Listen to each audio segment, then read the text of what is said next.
que tu conduis, tu diriges toutes choses en ton amour. Merci pour ta fidélité. Sois loué, Seigneur. Fais-nous du bien à ce moment précis. Que la gloire te revienne dans le Saint-Esprit. Merci, Seigneur, parce que tu es tellement fidèle, tellement si bon, que, Seigneur, tu nous fortifies. Tu nous remplis de ta joie. Merci, Seigneur, pour ce premier jour de l'été et qui est un jour chaud, mais que ta chaleur de l'Esprit est encore plus fort que ça. Fais-nous de bien dans le Saint-Esprit, que tout le monde dit Amen. Voilà. Merci, pasteur, pour l'invitation. Merci. Je crois que vous étiez au programme de Toul. Oui, Badaboum à Toul. Et nous sommes arrivés de Paris avec des bien-aimés qui sont là, ils vont se lever. Tous ceux qui sont venus de Paris avec moi, on va les applaudir très fort.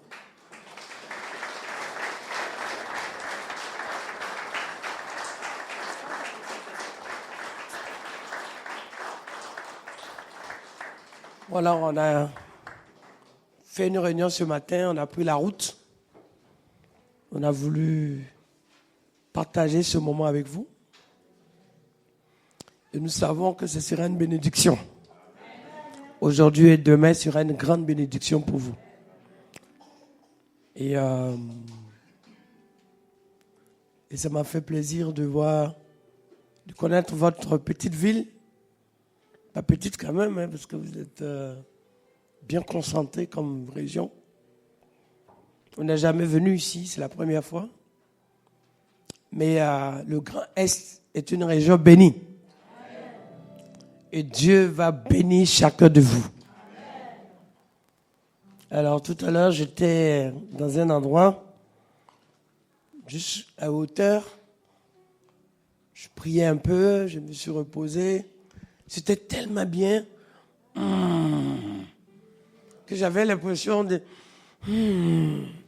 respirer l'oxygène. Ouais.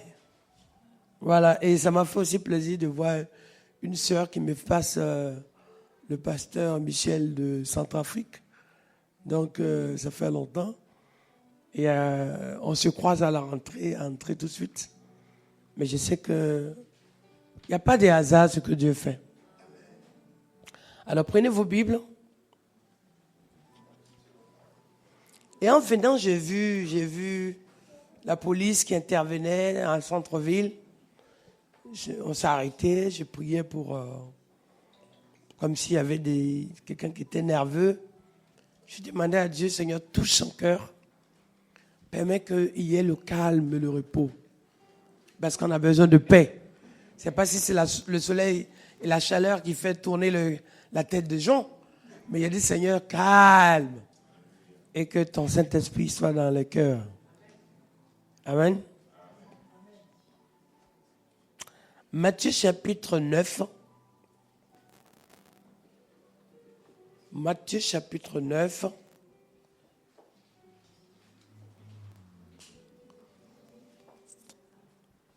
Matthieu chapitre 9.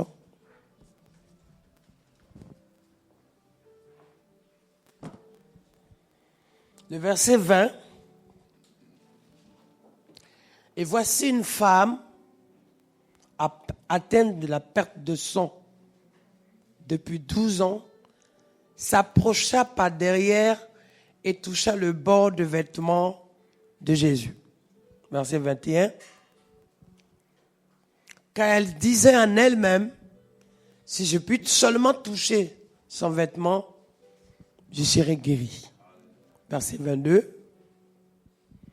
Jésus se retourna et dit en la voyant, prends courage ma fille, ta foi t'a guéri. Et cette femme fut guérie à l'heure même. Alors quand on regarde ce verset, ça a l'air de juste un verset de lecture d'édification. Mais on va se rendre compte qu'il y a une clé de bénédiction à l'intérieur. La première, on constate les faits et la situation de cette femme. La deuxième, mais ce constat est fait par le fait que Jésus lui-même s'intéresse au milieu de tout le monde à une personne anonyme, simple, mais qui, elle seule, sans l'exprimer aux gens, Jésus a vu le besoin de la personne. Ça, c'est un élément clé. C'est-à-dire que Jésus s'arrête ou se retourne, il s'arrête pour la femme. Elle n'a pas dit aux gens qu'elle est malade. Personne ne sait qu'elle est malade. Mais Jésus sait.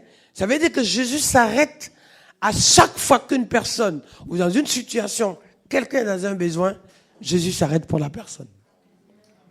Jésus s'arrête pour chaque famille. Jésus s'arrête dans chaque situation. C'est parce que souvent, on ne se rend pas compte. Mais le Seigneur s'arrête. Et le Seigneur veille à ce que, dans nos combats, dans nos situations, non seulement il s'arrête, mais qu'il y ait déblocage, qu'il y ait solution, qu'il y ait exaucement, qu'il y ait résolution, qu'il y ait bénédiction, qu'il y ait guérison, qu'il y ait délivrance. Quand Jésus s'arrête, c'est qu'un miracle va se passer. Au temps de Batimée, c'est la même chose. Quand il s'arrête, fils de David, lorsqu'il y a une interpellation de cette manière, en disant, fils de David, aie pitié de moi, Jésus s'est retourné pour savoir qu'est-ce qui se passe. Et en fait, c'est au moment où Batimée dit fils de David, tout le monde entend Batimée exprimer un besoin. Mais Jésus savait qu'en passant ce lieu sur la rue de Jéricho, il passait justement à l'heure précise, au jour précis, à l'endroit précis. Ça veut dire, tous les systèmes géolocalisés que nous utilisons aujourd'hui, Jésus était même l'instrument, puisque à sa naissance, il était déjà celui qui désignait l'étoile brillante du matin. Il était déjà celui qui démontrait, décrivait la solution pour les gens. Donc Jésus s'arrête. Il s'arrête pour cette femme. Et ce qui est fort, c'est que on dit, regardez bien, revenez au verset initial. Ok, il dit ici, voici une femme appelle depuis une période de sang depuis 12 ans. Donc le nombre d'années n'est pas sur son visage. Mais ce qui a fait qu'elle s'arrête, c'est parce que dans sa souffrance, elle voulait tellement une solution. Elle voulait tellement que ça change. Elle voulait tellement aboutir à un miracle. Elle voulait tellement que quelque chose de spécial se passe. Elle voulait tellement enfin ne plus porter ce joug, ou bien cette honte, peut-être même cette douleur, cette situation qu'elle garde elle seule dans sa vie. Ça illustre à quel point, de nos jours, jusqu'à maintenant encore, il y a des choses que les gens ne savent pas. Il y a des choses que les gens ne comprennent pas. Si on ne te voit pas physiquement avec la chose, on ne sait pas que hier soir tu as souffert. On ne sait pas depuis 2 mois que tu combats. On ne sait pas quelle lutte tu as avec tes enfants. On ne sait pas quelle souffrance que tu as dans ton corps. On ne sait pas quelle épreuve tu traverses. À la limite, les gens s'en fichent même à la limite. Parce qu'ils ont tellement leur propre combat que dire à quelqu'un que tu souffres, même c'est une angoisse pour la personne parce que elle est tellement dans son environnement à elle, la personne, qu'elle n'entend même pas les autres. Parce que déjà, elle a du mal elle-même à se faire entendre, à plus forte raison que quelqu'un d'autre. Elle n'a pas envie de porter le bagage de quelqu'un d'autre. Et cette femme, quand elle arrive, elle voit un mouvement de foule. Il y a plein de gens qui sont là. Les gens ont soif. Les gens crient. Les gens demandent. Mais elle aussi, elle s'est dit. C'est ça, l'élément clé. Elle s'est dit en elle-même. Elle a pris une résolution au fond d'elle. Mais si il pouvait s'arrêter. Si seulement si. Si. Et c'est ce chuchotement et ce besoin qui va toucher Christ en fait. Si seulement il pouvait se tourner vers moi. Si seulement ça pouvait s'arrêter. Si seulement ma douleur et mon combat pouvaient prendre fin. Si seulement mes luttes pouvaient être freinées. Si seulement je pouvais passer une journée tranquille. Si seulement mes humiliations pouvaient s'arrêter. Si seulement ces mépris que je subis pouvaient au moins changer. Si seulement enfin je pouvais passer une semaine en paix depuis les 3 derniers mois. Si seulement je pouvais arrêter de pleurer parce que j'en peux plus. Si seulement je pouvais avoir au moins une petite bonne nouvelle pour ma vie. Si seulement je pouvais arrêter de lutter et d'être dans ce ballottage en permanence. Si C'est ça le Messie. Cette prière est tellement si profonde, tellement une prière de solution, que j'aimerais vous dire cet après-midi, que Dieu voit le combat que tu mènes, Dieu voit les pleurs, Dieu voit tes luttes, Dieu voit tes larmes. Et que même si on essaie de les essuyer, peut-être pour éviter, on dit non, faut pas faire ça, ça va faire honte, c'est pas normal. Mais c'est vrai, on peut te le dire. Mais on n'est pas à ta place dans ce combat que tu mènes. On n'est pas à ta place dans la lutte que tu as. On n'est pas à ta place pour tout ce que tu vis en permanence. On n'est pas à ta place pour ce que tu portes sur toi. On n'est pas à ta place pour ce que tu es en train de subir chaque fois. On n'est pas à ta place pour ce que ton corps encaisse. On n'est pas à ta place pour le combat que tu mènes. On n'est pas à ta place pour les persécutions que tu endures. On n'est pas à ta place pour tout le fait que tu fais tout. Ce qui est anormal, c'est de ne pas lutter et être bien. Mais ce qui est normal, c'est que même pour tenir une journée, tu luttes. Même pour manger, tu luttes. Même pour garder un temps de repos, tu luttes. Il ne se passe pas un jour, un petit jour sans que quelque chose qui te concerne soit déclenché. Si c'est pas toi, il y a une nouvelle qui vient de loin. Si c'est pas de loin, c'est dans la famille. C'est pas la famille, c'est le travail. C'est pas le travail, c'est la santé. C'est pas la santé, c'est les finances. C'est pas les finances. C'est peut-être quelque chose d'autre qui aurait pu passer inaperçu. Quand c'est autour des autres, alors tout le monde applaudit. Mais quand ça arrive à ton tour, c'est là que tout se déclenche. Enfin, tu te dis, mais alors, quand est-ce que ça va s'arrêter? Chaque fois, les mêmes choses. Chaque année, chaque moment, quand tu sais qu'il commence à faire jour, tu as un semblant d'espoir qui naît, de force qui arrive. Mais quand tu commences à prendre la journée à midi, 14h, 15h, quand la journée commence à finir, alors les mêmes choses, tu sais que le soir, ça t'attend encore la même chose. Tu sais encore cette nuit, la même chose t'attend. Tu sais encore demain, la même chose t'attend. Tu es là en train de dire, quand est-ce que je vais avoir mon temps de repos? Quand est-ce que je vais attendre? Parce que je suis en train de dire maintenant, ce que je suis en train d'exprimer à l'instant. Mais l'atmosphère de Dieu est ici. Et Dieu voit ton sujet, il te plonge. Il veut prendre ton sujet pour plonger dans le sang de Jésus, afin de nettoyer ce que tu vis. Voilà pourquoi je prendrai un moment pendant que je suis en train de parler.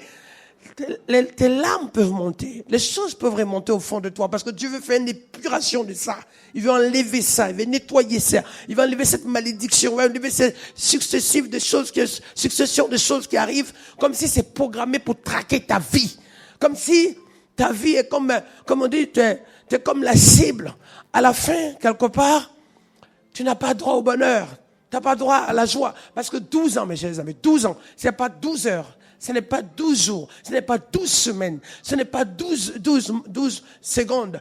12 ans, mes chers amis. 12 ans, chaque fois, chaque année, chaque mois. Pour faire 12 ans, il faut 365 jours. Pour faire un an, il faut 365 jours. Pour faire un an, il faut 52 semaines. Pour faire un an, il faut compter les heures et les nuits et chaque instant, chaque moment. Il faut quatre saisons. Il faut de l'été, il faut de l'automne, il faut l'hiver, il faut le printemps. Sauf que dans toutes ces saisons, tu n'as aucune dedans. Quand chaque fois que ça arrive, le printemps est comme un moment qui renaît, les choses renaissent pour entrer dans ton été. Mais toi, ton printemps, au lieu que tes feuilles reprennent, alors que tu continues encore de perdre des branches. Quand tu arrives à ton été où les gens sont là, tu restes dans la journée, les gens sont là comme si il y a quelque chose qui les intéresse, quelque chose qui sont pour eux. Il y a des choses qui sont pour ces personnes. Il y a des choses qui arrivent dans leur maison. Mais toi, c'est toujours les mauvaises nouvelles. Toujours les mêmes combats qui arrivent. Toujours les douleurs que tu connais. Toujours les luttes que tu connais. Et tu accumules une chose, deux choses, trois choses, quatre choses, jusqu'à même 5. Un peu comme la Bible dit, lorsqu'un démon part, il va chercher 7 autres démons pour gâcher ta semaine. Pour que chaque jour, tu deviennes comme si c'était des jours infectés. Un jour dédié déjà à une accumulation de choses que tu n'es pas de repos. Mais mes chers amis, 12 ans. 12 ans. 12 ans. 12 ans. Pour que dans cet état, la Bible dit qu'elle a fait le tour. Partout où elle allait. Là où il y avait une sorte de solution. Quelque chose qui devait s'intéresser à ce qu'elle sorte de là. Accumuler à une diabète, une sorte de cancer, de maladie, d'attaque, de dépression, d'oppression, de choses, d'insomnie, de fatigue, de douleur, de chaînes, de liens. D'écrasement, d'humiliation, des choses qui viennent aspirer, vider, casser. 12 ans. 12 ans quand tu vis ça. 12 ans, c'est comme à un moment donné, devient comme une sorte de fantôme. Autrement dit, comme une sorte de feuille sèche. 12 ans. Et la Bible dit dans le livre de Psaume 102, 103, qu'à un moment donné, je mélange même ma boisson à mes larmes. Mes os sont attachés. Je crie comme un chat-huant. Comme quelqu'un qui n'arrive même plus à garder de la joie, dit la parole. Parce que tes joues, tu n'arrives plus à comprendre. Quand tu es là, qu'est-ce qui va se passer? 12 ans. 12 ans, 12 ans. Et à un moment donné, tu te dis, mais Seigneur, tu es où? Est-ce que tu m'entends? Est-ce que tu existes? Vous voyez? Pourquoi en fait on a monté cette vidéo? Ça pouvait être quelque chose qui peut t'encourager. Mais quand tu vis ces choses, tu as même à un moment donné l'impression que la vidéo qui passe, mais c'est pour les autres. C'est pour ces gens peut-être. Mais toi, tu n'as pas droit. Toi, tu es là dans une situation où tu ne fais qu'avoir les yeux pour regarder. Mais tu ne fais qu'observer. À la limite même apprécier. Et même, tu vas jusqu'à te dire, mais eux, ils ont la chance. Eux, ils sont bénis. Mais quand est-ce que quelque chose va se passer pour moi? Quand est-ce que ça va être à mon tour? Quand est-ce que je vais avoir une bonne nouvelle? Quand est-ce que je vais avoir une heure, un quart d'heure? Quand est-ce que je vais avoir un peu de répit? 12 années. Et en plus, cette femme, la Bible dit que lorsqu'elle passe, tout le monde connaissant que c'était une femme qui était dans parce qu'une perte de sang caractérise déjà des conditions particulières. Elle était aujourd'hui, les dames ont toutes les logistiques qu'il faut, toute une organisation matérielle, toutes des affaires, comme on le dit, à elle. Mais à l'époque, c'était des tissus. À l'époque, c'était des pots juste des écorces. À l'époque, c'était toute une organisation de feuillage.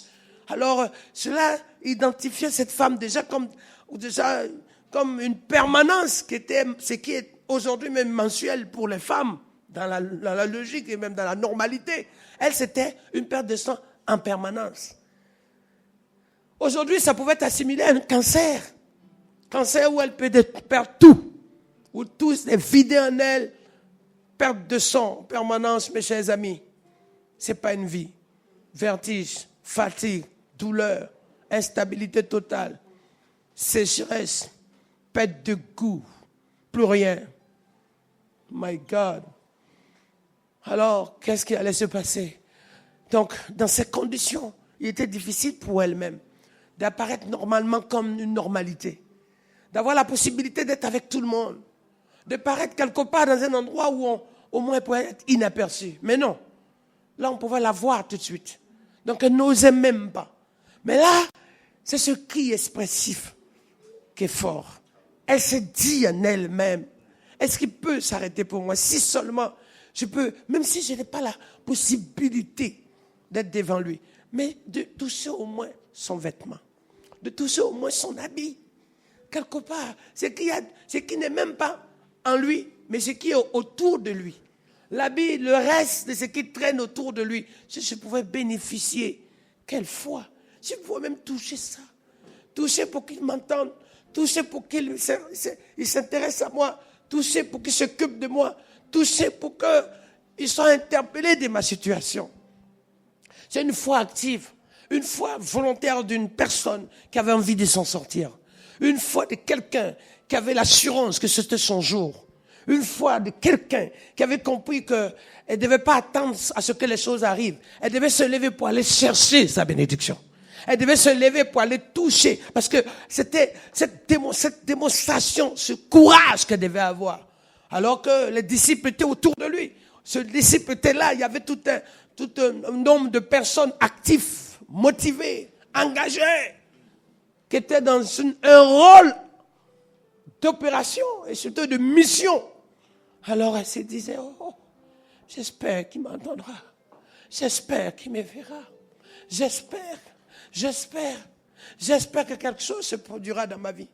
J'espère qu'il y aura une opération pour moi. J'espère qu'il y aura une guérison pour moi. J'espère qu'il y aura une consolation pour moi. J'espère qu'il y aura un toucher pour moi. J'espère qu'il y aura un changement pour moi. J'espère qu'il y aura une délivrance pour moi. J'espère qu'il y aura une impactation pour moi. J'espère que ma journée va changer. J'espère que je vais pouvoir dormir cette nuit sans toutes ces tonnes de médicaments. J'espère que je vais enfin avoir un peu de soulagement, de répit. J'espère que quelque chose va venir checker mon corps, changer ma situation. Qu'il y ait une action de miracle dans mon être. J'espère, parce que la Bible dit la foi est une ferme assurance des choses qu'on espère. Elle avait la foi, elle s'est dit, j'espère, c'est ça. Quand elle dit, je me suis dit en moi-même, c'est parce que ce qu'elle a exprimé n'est pas à un homme. Elle n'a pas dit à quelqu'un, dis à Jésus. Elle n'a pas dit au pasteur, dis à Jésus. Elle n'a pas dit à un intercesseur, dis à Jésus. Mais elle s'est dit, oh fils de David, oh fils de Dieu, j'espère, je sais qu'en saisissant ton habit, en saisissant ta robe, tu vas penser à moi, tu vas me toucher, tu vas t'arrêter pour moi, tu vas m'exaucer, tu vas me libérer, tu vas me guérir. Je sais, Seigneur, parce que je n'ai plus la force pour tenir, Seigneur, parce que je n'ai plus le courage pour tenir, parce que je n'ai plus les jambes pour tenir, parce que je n'ai plus le sommeil pour tenir, parce que Seigneur, ce qui me reste, parfois je demande même la mort pour qu'enfin, que je n'ai plus à souffrir, la mort pour ne plus à combattre, parce qu'il n'y a plus rien. J'ai tout utilisé. Utilisé les techniques d'approche, utilisé les techniques de la maîtrise de soi, utilisé tout ce qu'il faut, du calme. Mais Seigneur, j'espère, Seigneur. J'espère que quelque chose va se passer. J'espère que quelque chose va se produire. J'espère que quelque chose va agir. J'espère que quelque chose va se manifester. J'espère que la consolation sera là. J'espère que la libération de Dieu sera là. J'espère que le toucher de Dieu sera là. J'espère que la paix de Dieu sera là. J'espère que la vie de Dieu sera là. J'espère que ta parole sera là. J'espère que ton amour sera là. J'espère que ta force sera là. J'espère que ton courage sera là. J'espère que ta présence nous fera de bien. J'espère que ta lumière va éclairer ma vie. J'espère que tes anges seront en activité. J'espère que ton toucher sera opérationnel dans ma vie. J'espère, Seigneur. J'espère.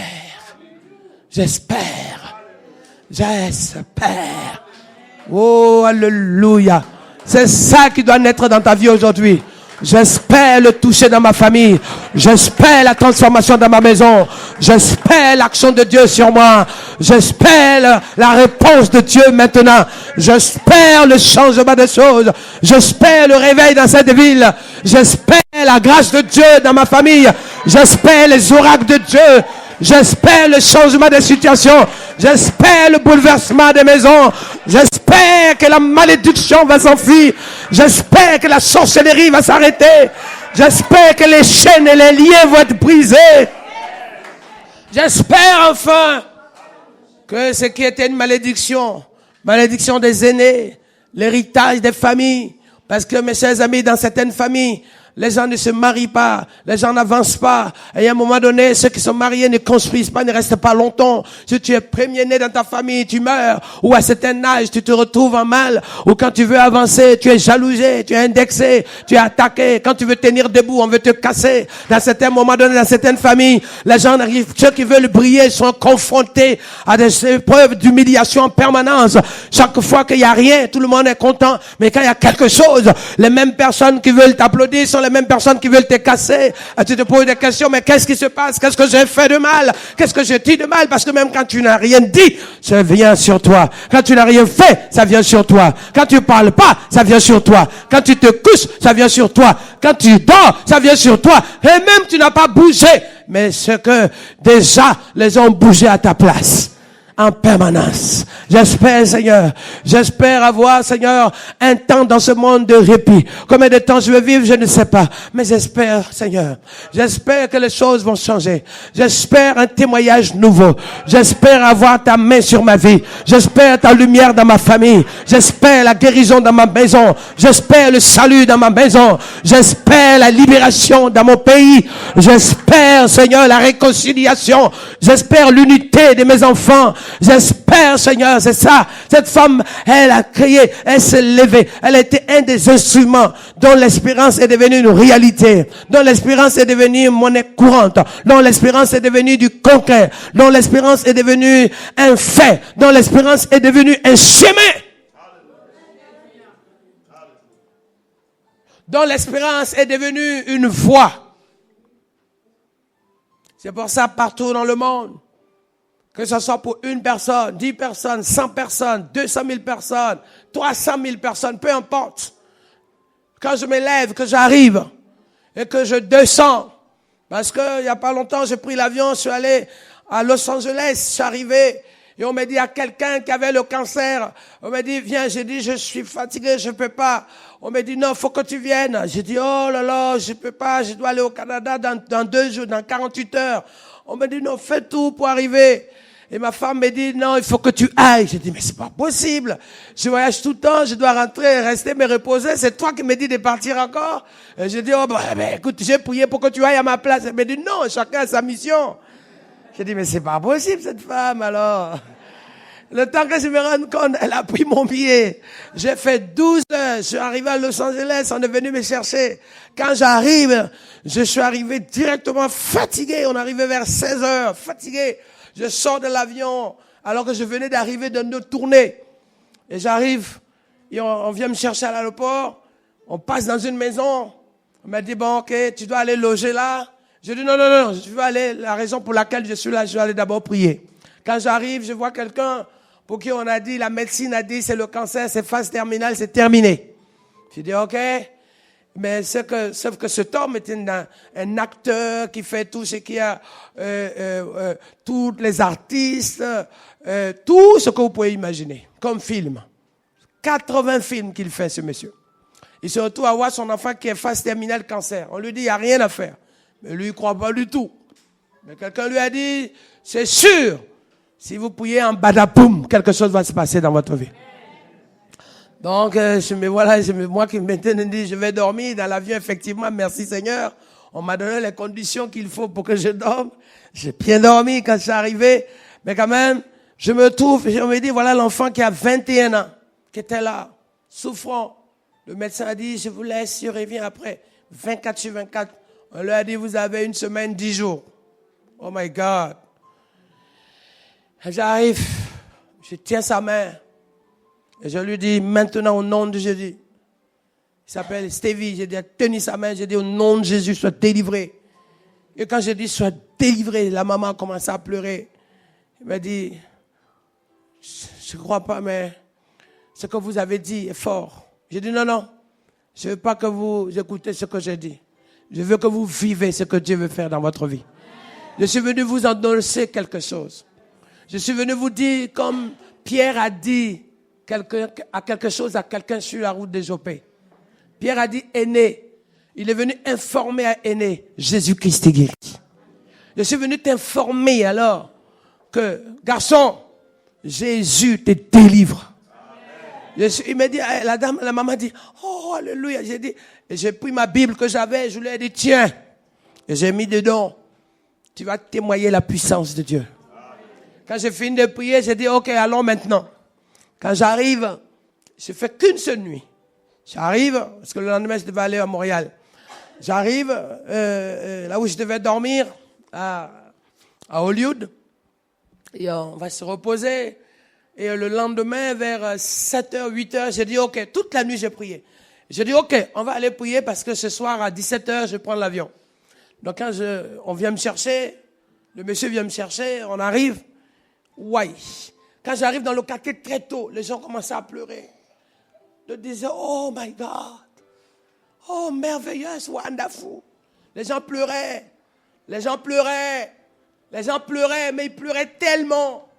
Les gens pleuraient tellement. Tellement. Je me suis dit, oulala, c'est le deuil. Je me suis dit, ouais, il est comme c'était quelques jours qu'il lui restait 7 jours. Il y a déjà un jour de moins, il y a un accéléré. J'ai dit, oh Seigneur. Mais je trouvais des gens qui pleuraient. Pleuraient parce que le médecin venait de dire, jeune homme, je suis venu faire là. Toute la nuit, vers 5 heures du matin, ils sont venus prendre le garçon et l'ont emmené. Parce que c'est devenu tous les 48 heures. On fait des bilans, des prises de son, des trucs de suivi, des appareillages. Tout. Il dit, je suis venu vous ramener les nouvelles. Garçon, je ne sais pas ce qui s'est passé hier, mais quand je suis parti, vous étiez dans un état mortel, chaotique de mort. Mais là, tous vos systèmes de vie s'est réactivé.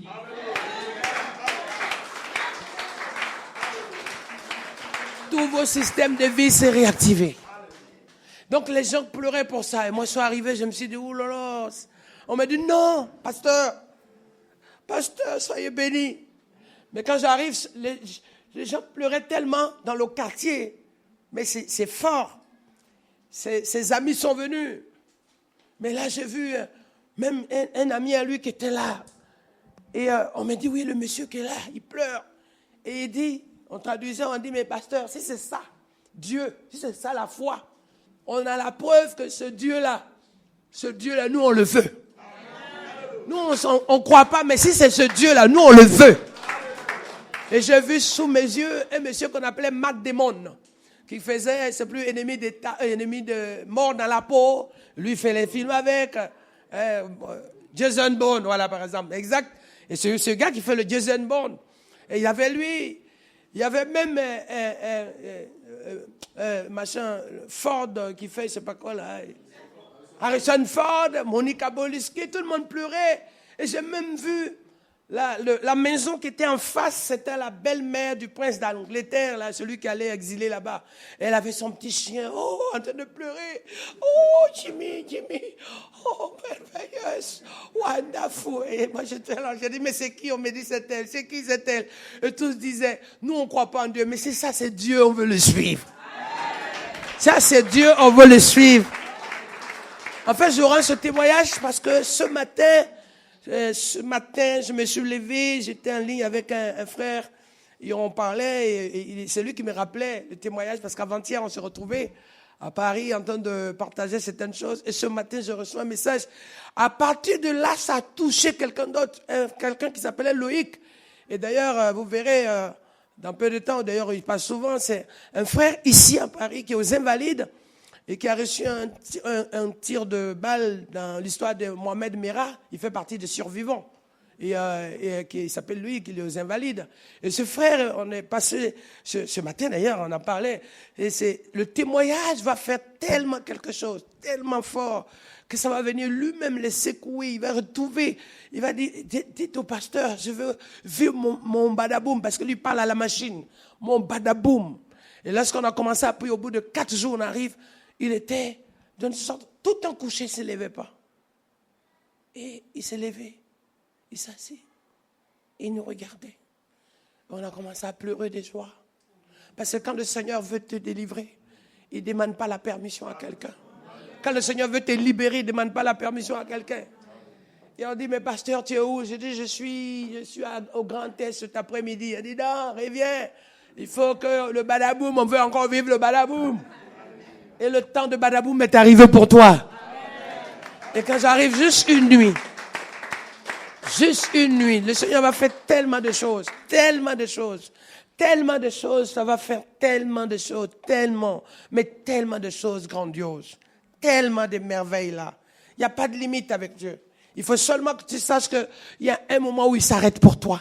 Il y a un moment où il décide de dire, maintenant j'enlève le fardeau qui est sur toi. Il y a un moment où il s'arrête et dit, maintenant j'enlève le joug qu'on avait mis sur toi. Il y a un moment où il s'arrête et dit, maintenant j'ai entendu tes prières. J'ai vu les douleurs de tes combats. J'ai vu les luttes. J'ai vu les flèches. J'ai vu tout ce qui s'est tourné vers toi. Ce qui voulait te casser. Je suis venu te relever. Si tu le crois, tu dis Amen. Amen. Même ceux qui viennent espionner, qui cherchent à ta chute, Dieu les confond. Et ceux qui viennent pour critiquer, pour chercher une raison de dire que si ou ça, parce que certains ne regardent pas ta qualité, regardent toujours ta faiblesse. Mais Dieu dit, j'ai vu l'état de ton cœur, j'ai vu le combat que tu mènes, j'ai vu la douleur que tu portes, j'ai vu le mépris que tu subis, mais aujourd'hui je suis venu te restaurer. Acclame-le, il est venu te restaurer. Il est venu te restaurer. Il est venu te restaurer. Il est venu te libérer.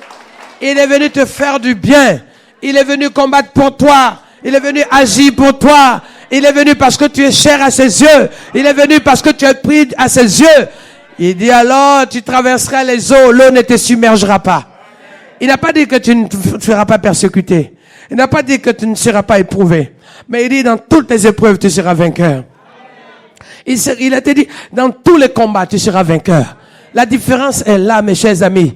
Je prie pas pour dire, oh, qu'est-ce qui m'arrive? Mais je prie pour que Dieu me fortifie davantage. Parce que dans tout ce que je vivrai, tout ce que je traverserai, je serai victorieux. Et ce que je traverserai sera un témoignage. Ce que je vivrai sera une victoire. dans ce que je vais encore toucher, ce sera le toucher de Dieu d'abord dans ma vie. Acclame-le encore.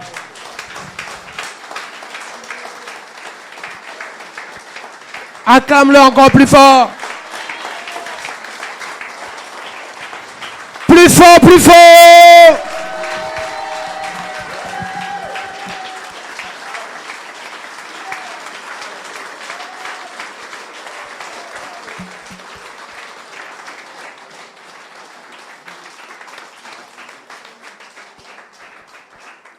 C'est ça, mes chers amis, c'est que, qu'est-ce qui est impossible à Dieu?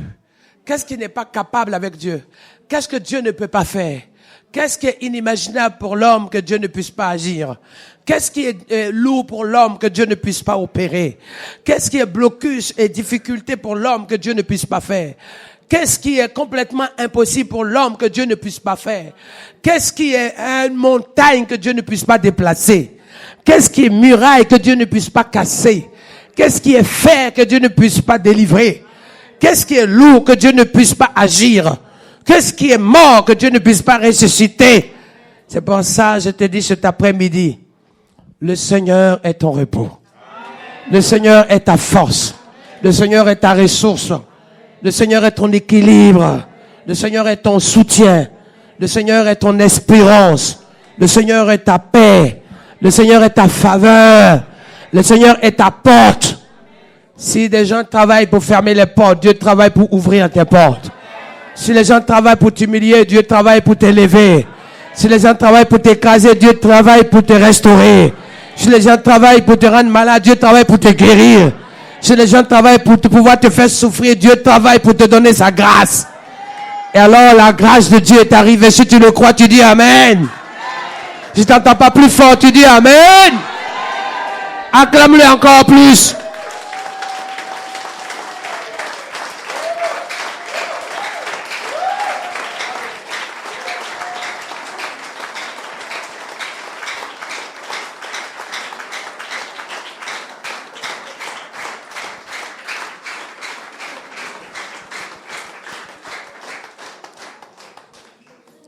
Alléluia. Avant de prier, mais j'aimerais que vous sachiez dans ce que Dieu est en train de faire.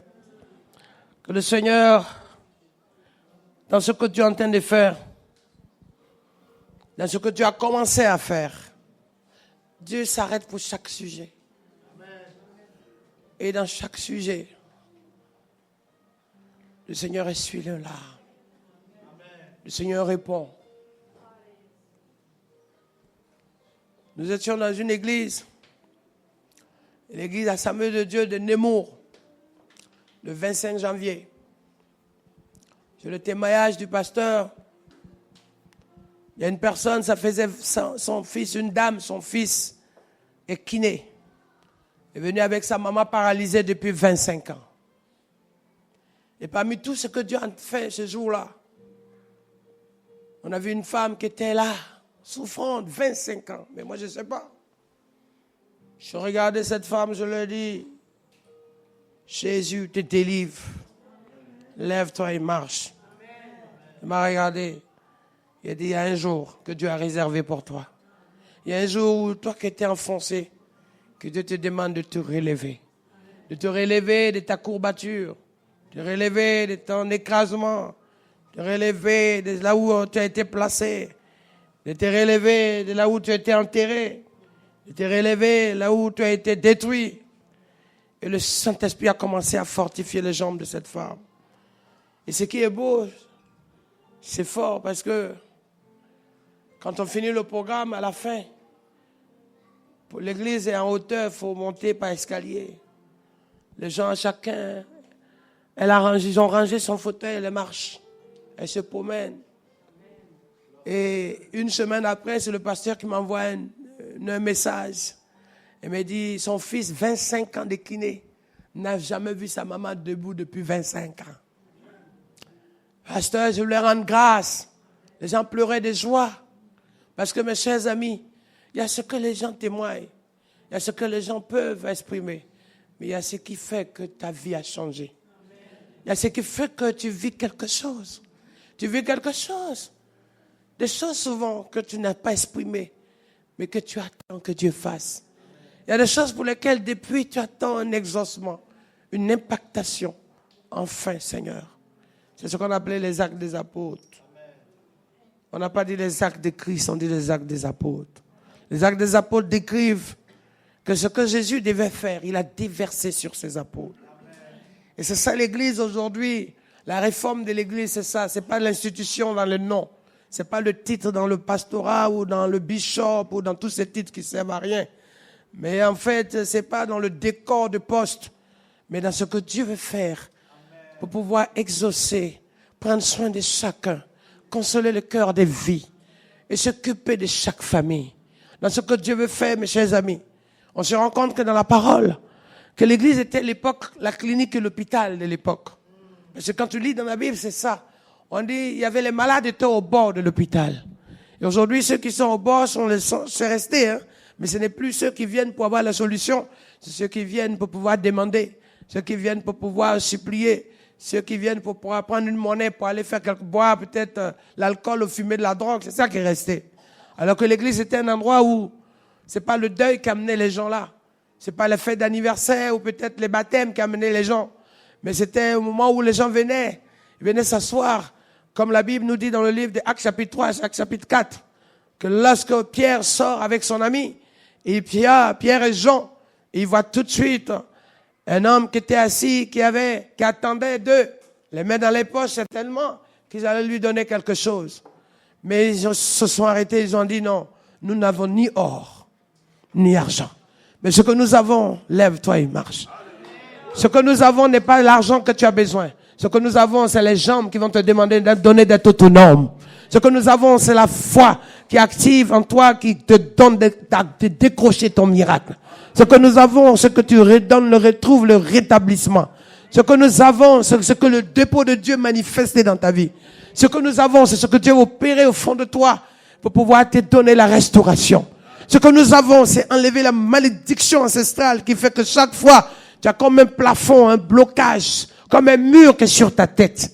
À un moment donné dans ta vie, tu cognes. À un moment donné dans ta vie, tu stagnes. À un moment donné dans ta vie, tu t'arrêtes, ça te freine. À un moment donné dans ta vie, tu tournes en rond. Comme si tu fais tout le temps de surplace. Tu n'arrives pas à prendre de la distance, ni de la montée, ni de l'élévation. Tu restes tout le temps au même endroit. Mais là, le Seigneur dit maintenant, je suis venu maintenant ouvrir les écluses des cieux. Ce n'est plus des blocages qui seront devant toi, mais ce seraient des cieux ouverts pour toi. Et la voix de Dieu va retentir sur toi. Et il dira, celui-ci est mon fils bien-aimé. Tu es la fille bien-aimée. Tu es l'élu bien-aimé. Tu es le choisi bien-aimé. Tu es l'enfant bien-aimé. Tu es béni au nom de Jésus. Le Seigneur maintenant manifeste sa grâce pour dire, tu es béni de Dieu. Et quand c'est comme ça, je peux te dire une chose, mes chers amis. Aucun démon ne peut freiner ta bénédiction. Aucun diable ne peut freiner ta bénédiction.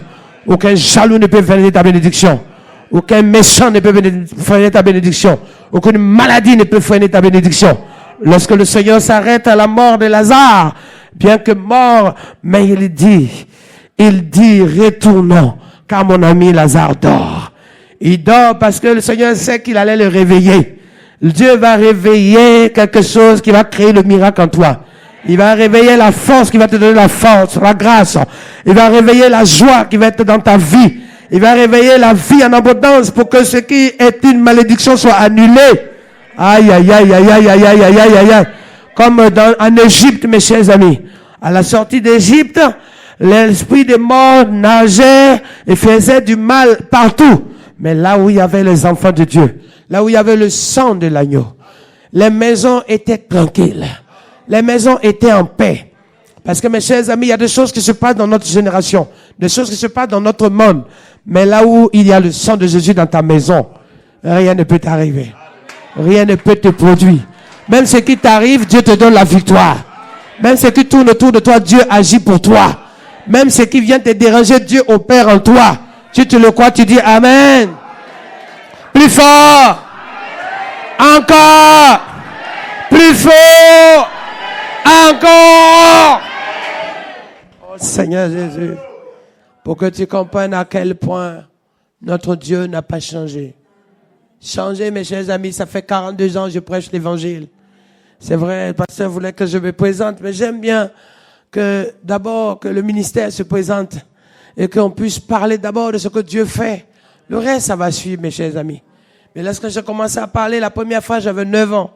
9 ans, je ne savais pas parler. Mais justement, c'est pas le savoir parler que Dieu utilise, mais c'est le dépôt de Dieu en toi.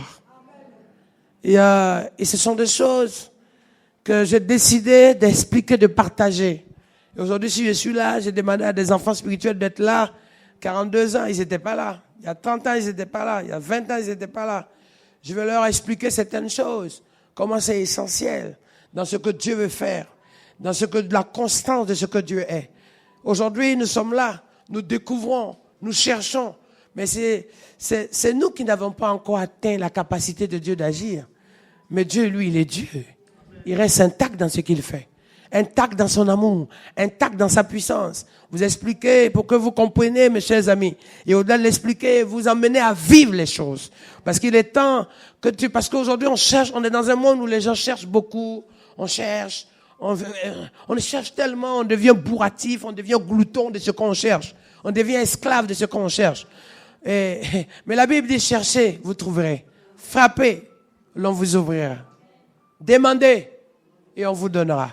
Mais il n'a même pas dit que c'est Dieu qui va vous donner. Mais on vous donnera. C'est quelque chose qui est indéfini. C'est pas quelque chose qui est précis. Mais par contre, en même temps qu'il dit, frappez, cherchez, Matthieu 7,7. Oh, demandez. Alors on demande. Mais il arrive comme l'on vous donnera. Comme ça dépend de l'on, qui n'est pas défini. Dieu fait grâce. Mais il arrive au moment où on demande et on n'a pas l'exaucement. Et au moment où on cherche, on ne trouve pas. Et au moment où on frappe, au lieu que les portes s'ouvrent, elles s'enferment. Parce que souvent, on frappe au mauvais endroit. On ne sait pas comment frapper. On ne sait pas où frapper. Il arrive que, par moments, on a même l'impression que là où on frappe, ce n'est pas une porte. On frappe le mur. Ouais, on frappe parce qu'on a dévié des chemins.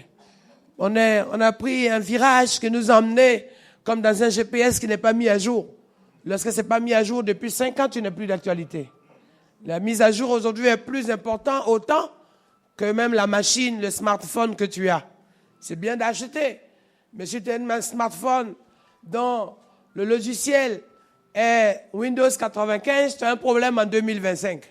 Parce que Windows 95, c'était les années 2000. Quand tu allumes Windows 95, ça fait... C'est un peu mieux que le Minitel. C'est vrai.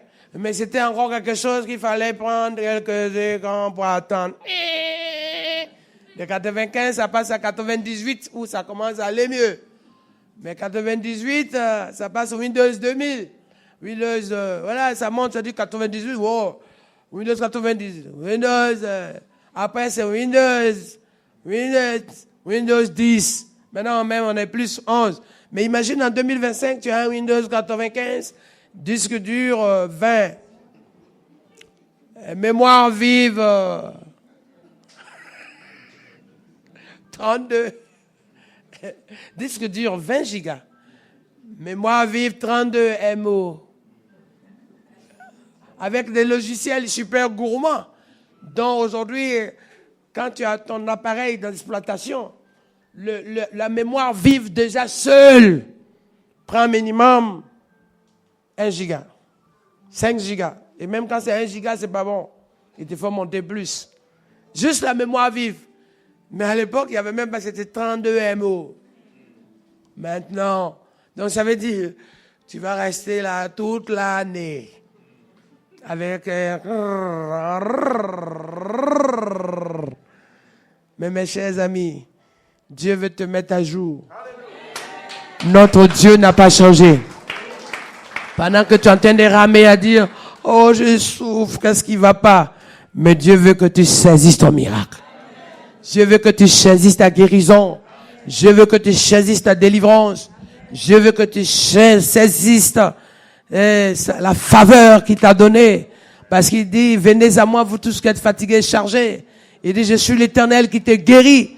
Mais aujourd'hui, on s'attache à ce qu'il dit. Mais on ne vit pas ce qu'il dit. On cherche à ce qu'il dit.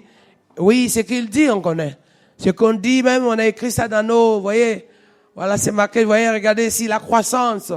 Voilà ce qu'il dit, hein. Mais j'ai même un monsieur qui était venu dans notre église une fois dans les Caraïbes. Quand il est arrivé, c'est un homme, un avocat du grand barreau des Caraïbes ou de Paris ou je ne sais plus quoi, mais qui était aux Antilles. Et bien, c'est un homme très d'influence. Et il avait des locaux partout parce que c'est un homme d'affaires. Et quand il est arrivé, il dit, pasteur, tu comprends, j'aime bien l'église, mais il y a quelque chose dans l'église qui me dérange. Quand je suis arrivé, en fait, il y a une sœur dans la décoration qui a mis les lois. Il m'a dit, mais il y a juste un numéro 1 des chiffres dedans là qui me dérange. Tu ne commettras pas l'adultère. Il dit, mais dans tous ces chiffres qui sont là, ce numéro-là, cette partie-là me dérange. Ouais, donc on peut mettre ce qui est dit, on le lit. Mais on ne met pas en pratique ce qui est marqué. Et lui, il a lu. Quand il est arrivé sur ça, il dit, il a laissé sa femme là, il est sorti, il m'a dit, il faut que je te voie au rendez-vous, pasteur. Il vient s'asseoir, il me dit, j'ai besoin quand même de me confesser tout petit peu. Je ne vais pas me confesser pour ce que je fais d'abord. Mais je vais me confesser le fait que ce message-là, il me dérange. Alors, en fait, sa femme ne le dérange pas parce qu'elle ne sait pas. Mais le verset-là le voit. Ça le... Donc, quand il regarde ailleurs. Oui, il prie pour que ça passe. Et qu'on ne... Il me dit, si tu enlèves cette partie-là, je suis ton fidèle.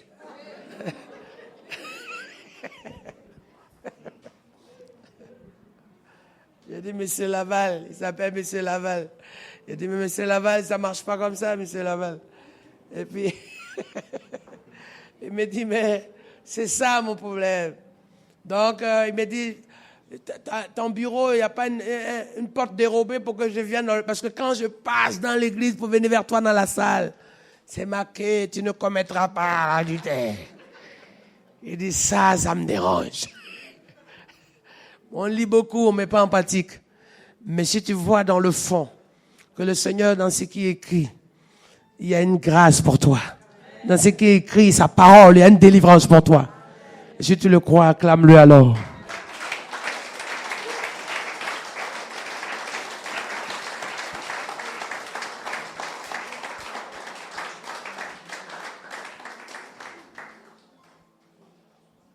Et lorsque le pasteur m'a demandé, mais il a été violent, hein? Il m'a demandé, ça fait 6 mois, il me traque. On appelle ça traquer. Il m'a dit, n'oublie pas le programme. N'oublie pas, vous êtes venu, tu viens chez nous. J'ai dit, oui, il n'y a pas de problème. Bon, ok, il n'y a pas tout est prêt. Tu viens. J'ai dit, ouais, il est violent, lui, hein? Mais on applaudit le Seigneur pour lui.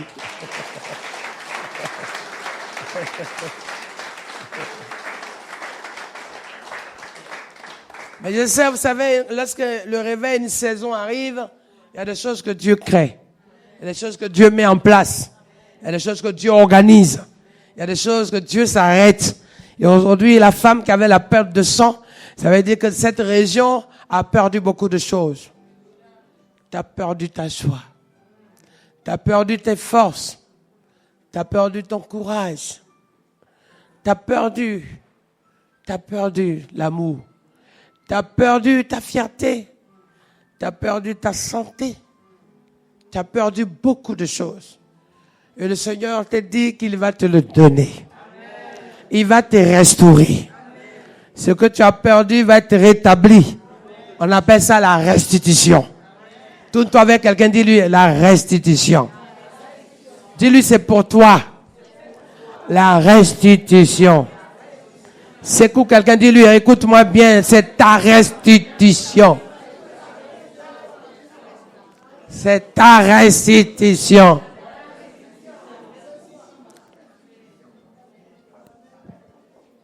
C'est pour ça que j'ai dit, pasteur, ok, j'arrive. Parce que, mes chers amis, mais ce que je veux aussi qui est bon, c'est que Dieu a ouvert les écluses de cieux dans son église. Et ces écluses de cieux qui sont ouvertes, je sais, c'est pour faire couler pour que chacun ramasse quelque chose. Pour que chacun récupère quelque chose. Et tu vas récupérer ta grâce. Tu vas récupérer ce qu'on t'a volé. Tout le mensonge du diable sur ta vie soit annulé. Tout le mensonge de mort, de destruction soit annulé. Tout le mensonge de mépris, de l'humiliation sur ta vie soit annulé. Au nom de Jésus. Au nom de Jésus. Elle disait en elle-même. Maintenant, c'est le temps que tu prennes cette résolution. Je sais au fond de moi, tu dois le dire, tu dois le décider. Que maintenant, dans cette résolution, aujourd'hui, ce rendez-vous, c'est pour moi. Cette occasion, c'est pour moi. Ce moment, c'est pour moi. Ce jour, c'est pour moi. Cet après-midi, c'est pour moi. Ce soir, c'est pour moi. Ce moment, c'est pour moi.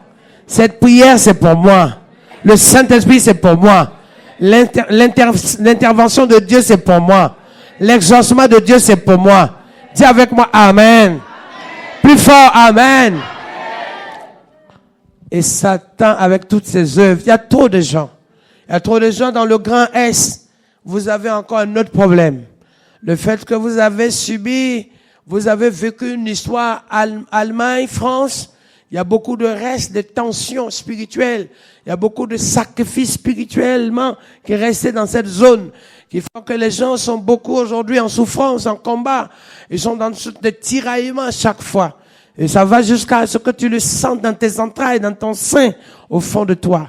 Tu vis des moments où, enfin, tu as envie de sortir ta tête de l'eau. Mais c'est comme si quelqu'un est là exprès pour te replonger dedans. Pour que tu te noies dedans.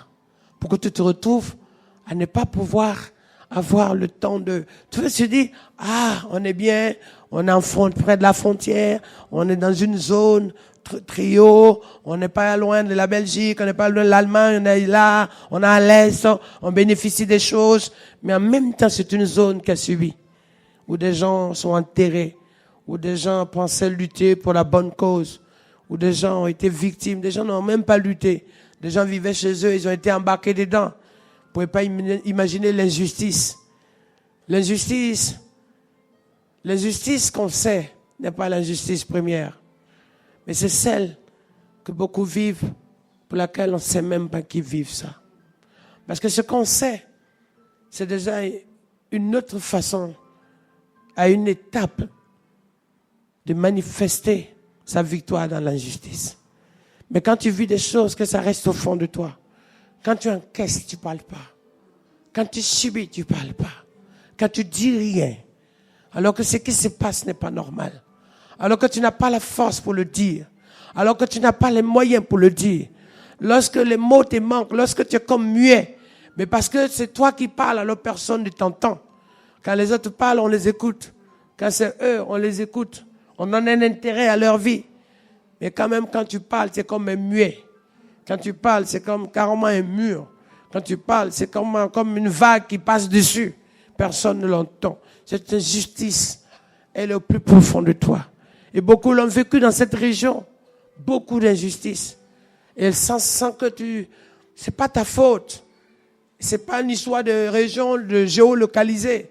C'est une question de situation spirituelle. C'est une question même des saisons ou même des générations. Je dis souvent qu'il y a des générations comme ce sont des générations sacrifiées. C'est comme si ta vie est là, mais elle sert à rien. Elle sert à être là sans être là. Elle sert comme si elle est venue pour boucher un trou.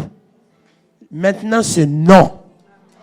Si le Seigneur a permis que tu sois là, c'est que ta vie a un devoir d'être là. Ta vie est en mission d'être là. C'est que la volonté de Dieu veut que tu sois là. Si tu le crois, tu dis Amen. 3 fois Amen, Amen, Amen. Encore. 1, 2, 3. Amen.